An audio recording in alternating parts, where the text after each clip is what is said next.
So what is up mga gito? So for today's video is dito tayo sa usapang ABS ano. So ngayon mga panahon ngayon, mga bagong motor ngayon tulad ng mga NMAX and other motorcycle na big displacement, naka ABS na ang mga braking system nila no. Ang iba harap lang, ang iba harap at likod. So ano nga ba ang ABS?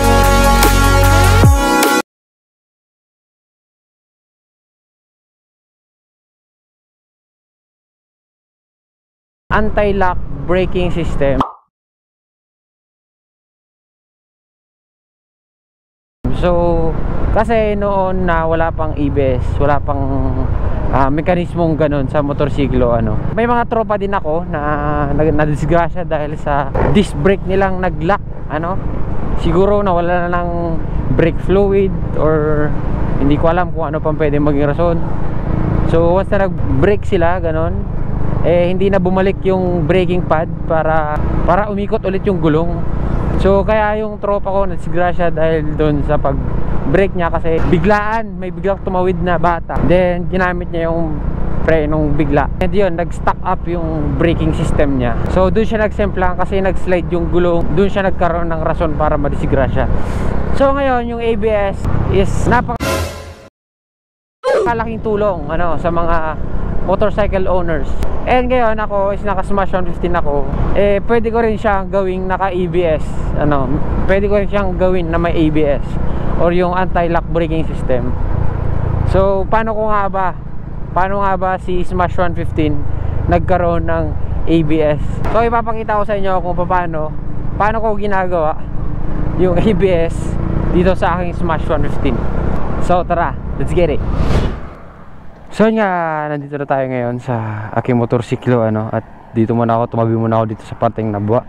So ito yung aking Smash 115 Suzuki. Ayun, kung makapansin nyo, ang dumi no. Ayan yun lang yung dumi. So paano nga ba siya naging ABS? Dahil naka-drum brake yung aking motor. Ayan, naka-drum brake at pati yung likod niya is drum brake pa rin yan. So ayun, kung makapansin nyo, ito hindi to clutch.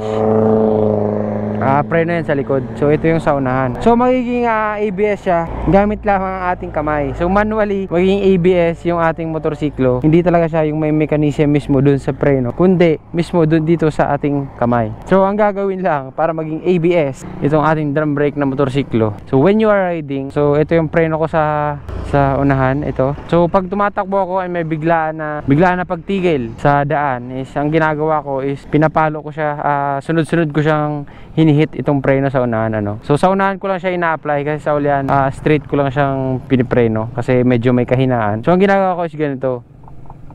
Ayan, kung nakikita nyo, tak tak tak tak tak tak. Ayan, tak tak tak tak tak tak.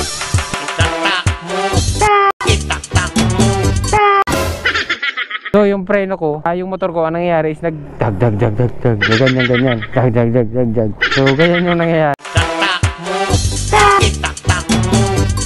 So ay papakita ko sa inyo while riding kung paano ba nag-exert si ABS sa drum brake na preno. So tara, try natin magpatakbo 60 km/h. Then preno tayo. Pam pam pam pam pam pam pam pam pam pam pam pam pam. So yun nangyari, kaya naka-ABS na yung aking Smash 115. Isa pa.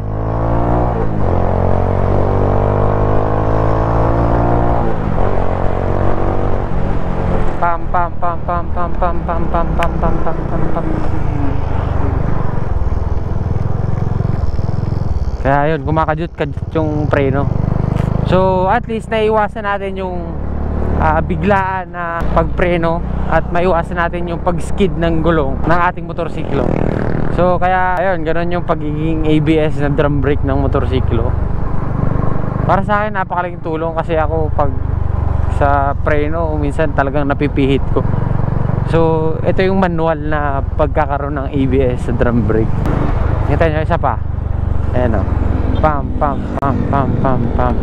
Ayan, nakita nyo gumaganon-ganon yung unahan ko.